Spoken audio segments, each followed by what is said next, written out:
Hey, I'm photographer David Bergman, and this is 2-Minute Tips for Adorama TV.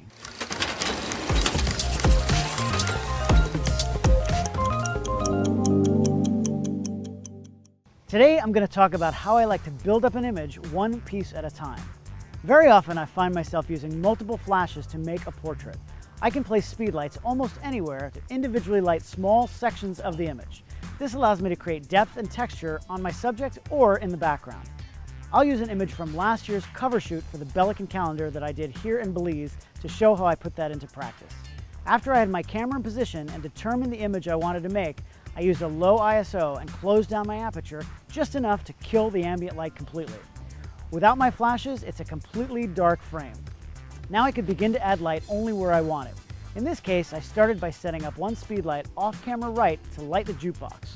I moved the light around until I got it exactly how I wanted it.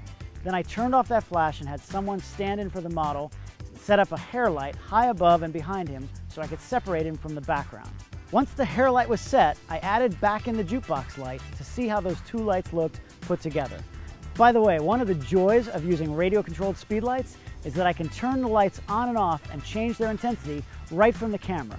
I don't need to physically get to that hair light every time I want to make a change. Once I confirmed those two lights looked good together, I turned them off and repeated this process over and over, setting up the next light alone and then trying them all together to build up the image slowly but surely.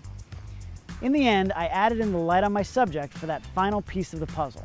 Once that one was set, I could just shoot away, knowing that all of my lights are doing exactly what I want. That allowed me to concentrate on getting the best out of my subject without having to worry about what my lights were doing.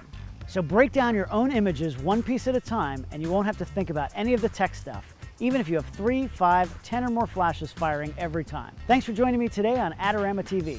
Don't forget to subscribe for more amazing videos, follow me on social media @David Bergman, and go to the Adorama Learning Center for lots of other great tips and tricks.